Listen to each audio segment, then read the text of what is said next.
Hey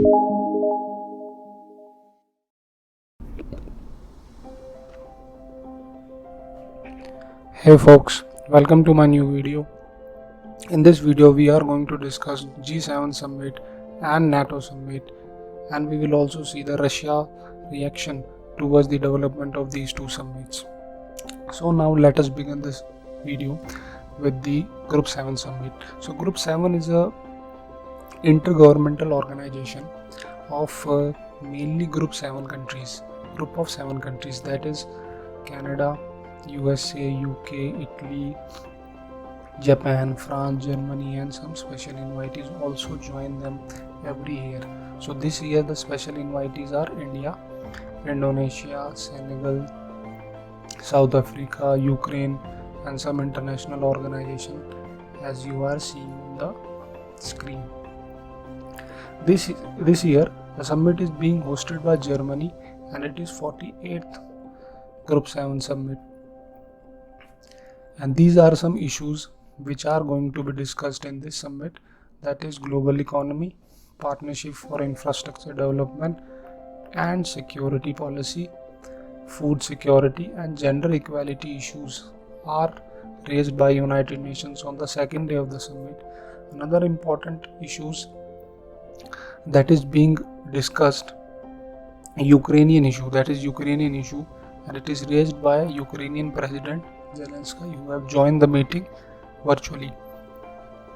And even the US President also supported the Ukraine crisis against the Russian aggression, and Joe Biden urged the world leaders for more sanction against Russia. So this is very important statement to understand, and as a result of this statement we have seen that on Sunday Russia has increased its shelling over the capital of Ukraine, Kyiv, that is Kyiv.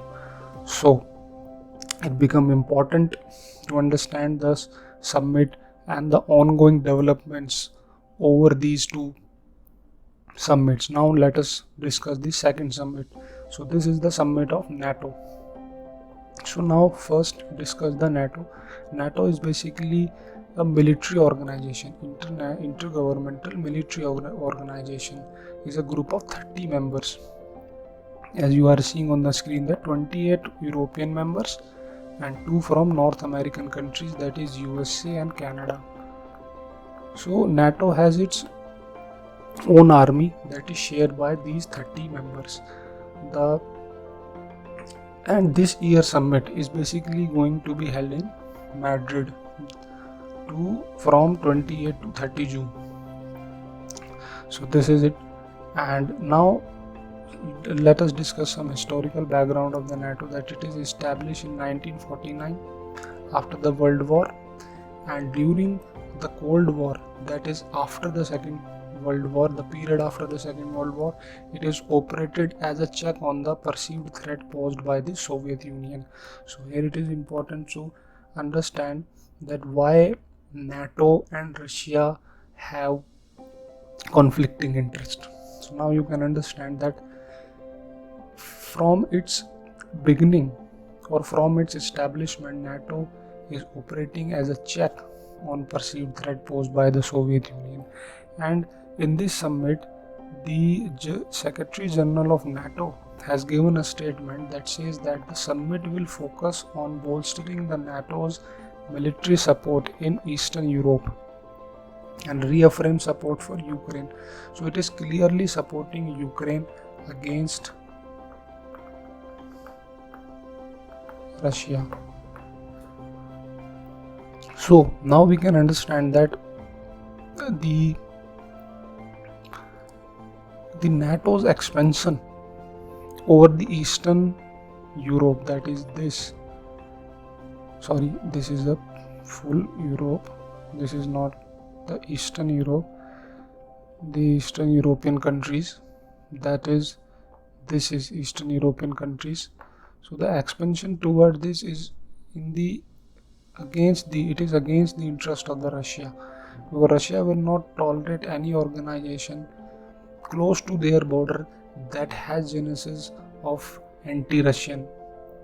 So it is basically obvious reasons Russia are not liking the expansion of the NATO. So now another important thing which we need to understand during this NATO summit is that first is, as we have mentioned, the Russian-Ukraine war, and second is the Finland and Sweden is also wanted to join NATO. So it becomes also important here that Finland is basically sharing international boundaries with Russia, as you have seen on the screen that here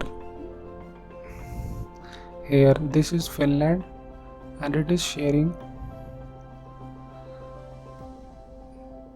here you can see that this is Finland and it is sharing boundaries with Russia, and Russia will not tolerate Finland to join the NATO. So it will become important, or it will become easier to understand the future developments through this video that we are discussing here.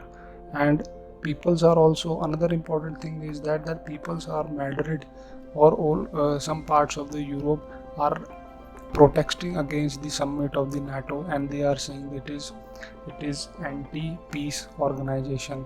So it has become important here, and as a result, the Russia has also done its job by giving a statement under which he has promised that it will deliver Belarus a Iskandar M missile system, that is a nuclear capable missile.